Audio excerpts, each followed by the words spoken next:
is me, Shiraz Ali Sayyed. So many of you might be confused in understanding the information associated with the new coronavirus. So recently अभी जो corona virus था उसका एक new variant observe किया गया है और scientist ने उस पर स्टडी परफॉर्म की एंड उसकी जेनेटिक्स को पढ़ा, मॉलिक्यूलर बायोलॉजी को पढ़ा एंड जो टर्मिनोलॉजीज, फैक्ट्स एंड इंफॉर्मेशन है वो आगे प्रोवाइड की। लेकिन एक आम आदमी के लिए वो टर्मिनोलॉजी लाइक वेरिएशंस, म्यूटेशंस, ये समझना एक आम आदमी के लिए मुश्किल है।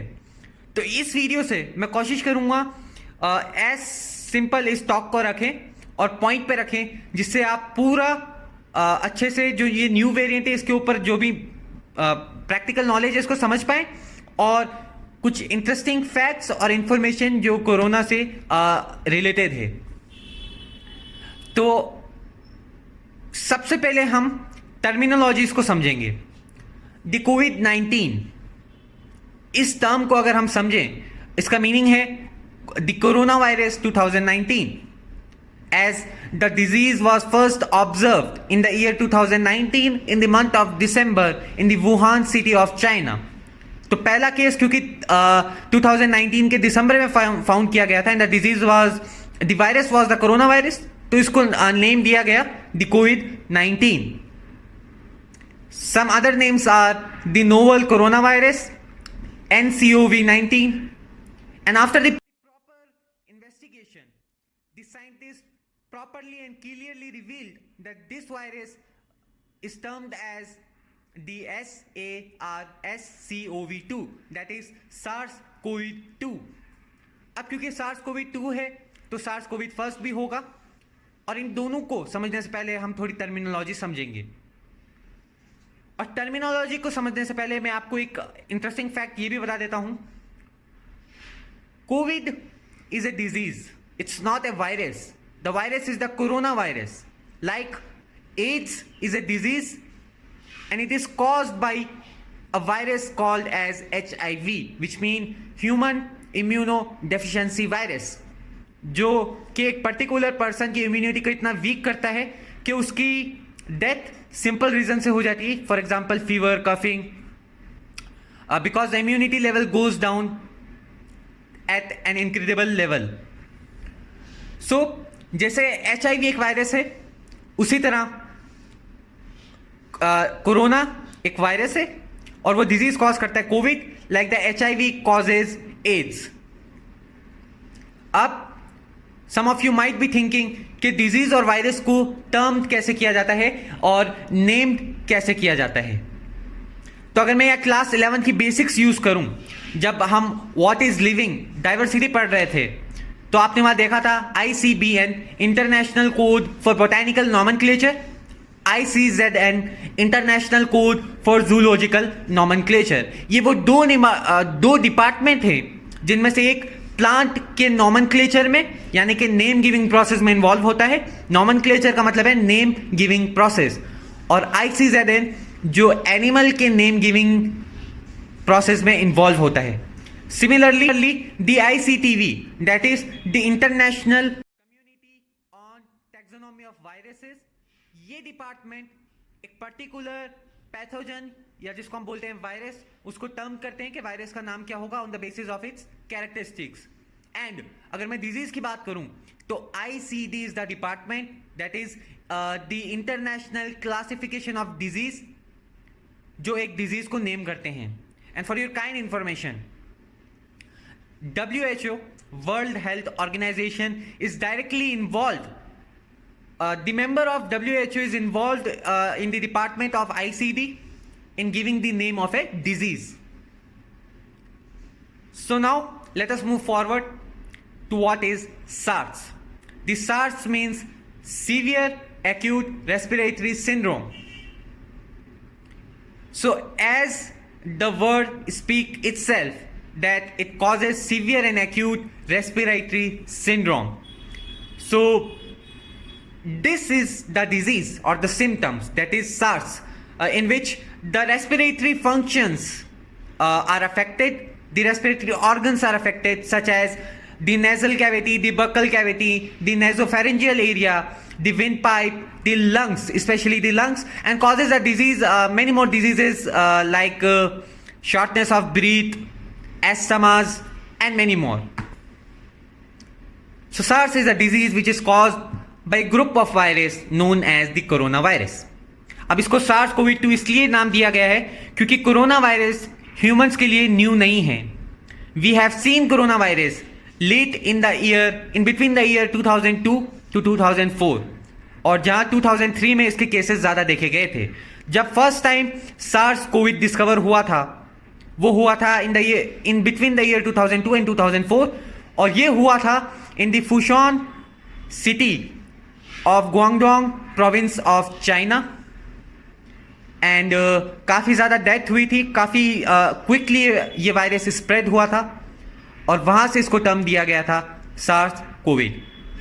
अब प्रॉपर रिसर्च के बाद ये डिस्कवर किया गया दैट दिस 2020 ये जो न्यू कोरोना वायरस है जो 2019 में फाउंड किया गया, it is also causing the same disease that is SARS, and the agent is the coronavirus. So it is named as SARS-CoV-2.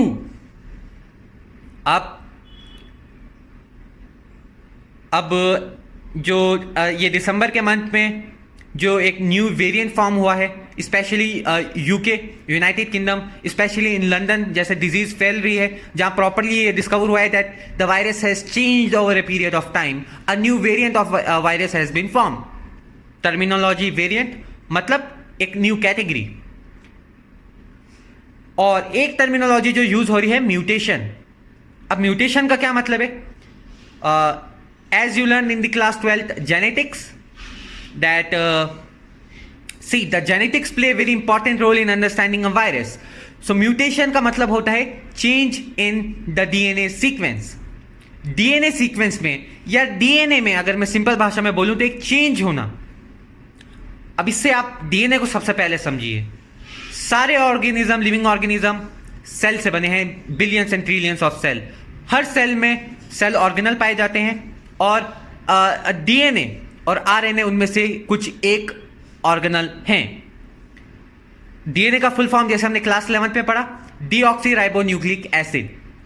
अगर मैं इसको बहुत ही ज्यादा सिंप्लीफाई करूं तो एक डीएनए एक इंफॉर्मेशन से रिलेट होता है. डीएनए प्रोड्यूस करता है एक प्रोटीन को, और ये पर्टिकुलर प्रोटीन किसी इंफॉर्मेशन से रिलेटेड होता है. फॉर एग्जांपल अगर एक चाइल्ड की बात करें तो उसमें डीएनए कुछ इंफॉर्मेशन पेरेंट्स से आएगी, कुछ इंफॉर्मेशन मदर से आएगी, तो दोनों के ही डीएनए कॉन्ट्रीब्यूटेड होते हैं. फॉर एग्जांपल अगर दो पेरेंट्स हैं, अ मदर अ फादर, और फादर का कलर का हेयर, फादर के हेयर का कलर ब्राउन है और मदर के हेयर का कलर ब्लैक है. अगर चाइल्ड के हेयर का कलर ब्राउन है सिमिलर टू पेरेंट, इसका मतलब उसके पास वो डीएनए आया है, डीएनए थ्रू फादर. तो फादर के डीएनए का जो प्रोटीन था वो प्रोटीन की इंफॉर्मेशन उसके अंदर सिंथेसाइज हुई. प्रोटीन ने क्या इंफॉर्मेशन अंदर इनहिबिट की, दैट इस पर्टिकुलर चाइल्ड का हेयर का कलर ब्राउन होगा because the DNA is coming from father. So इसी तरह डीएनए एक प्रोटीन बनाता है, और ये प्रोटीन एक पर्टिकुलर इंफॉर्मेशन से रिलेटेड होता है. हमारे आईज का कलर, हमारे बॉडी में बाल, हमारी height, everything is associated with an information, with a protein, with a DNA. So अब क्योंकि इस वायरस में म्यूटेशन हुआ, change in DNA sequence, DNA change हुआ, प्रोटीन चेंज हुआ, इंफॉर्मेशन चेंज हुई, तो ये वायरस का एक न्यू फॉर्म बना जो कि मोर स्ट्रॉन्गर है. हमें कैसे पता चला? After the proper genetic study. In fact अगर मैं आपको एक डायग्राम दिखाऊं for better understanding, so this is the corona virus which we have observed back in the year 2002 and 2004, and again in the year 2019. But in the December of 2019, that is recently, due to mutation, this structure of virus has now been changed to somewhat like this, especially in the spikes region.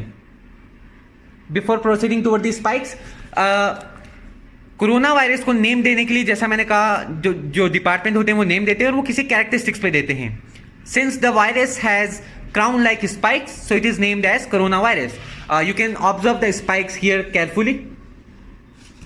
सो इसके spikes के protein और structure में changes देखा गया, and then we have concluded that the virus, a new variant of the virus has been formed due to change in the protein of the spike. Protein change हुआ, information change हुई, DNA change हुआ, and the change in the DNA sequence is what we call as mutation. I hope ये आप सभी को अब समझ में आया होगा. काफ़ी सिंपल लैंग्वेज में मैंने आप लोगों को ये समझाया है. और अगर इस डिजीज की फर्दर हम बात करें, with the comparison of the old one, the old virus, this virus has the capability of increasing the disease or transmitting the disease by 70% more rate. So 70% transmissible rate है इस new variant of virus की, जो कि काफ़ी fast है. तो disease काफ़ी rapidly जो है ट्रांसमिट होती है from one person to another. लेकिन कोई ऐसा प्रॉपर एविडेंस नहीं है that this variant is more lethal and causes more severe symptoms और डेडली सिम्टम्स. इस पर अभी प्रॉपर स्टडीज चल रही है, और जो साइंटिस्ट रिवील करेंगे वो आप सभी के पास इंफॉर्मेशन आती रहेगी. As of now, no proper information whether this disease is more lethal, has severe symptoms.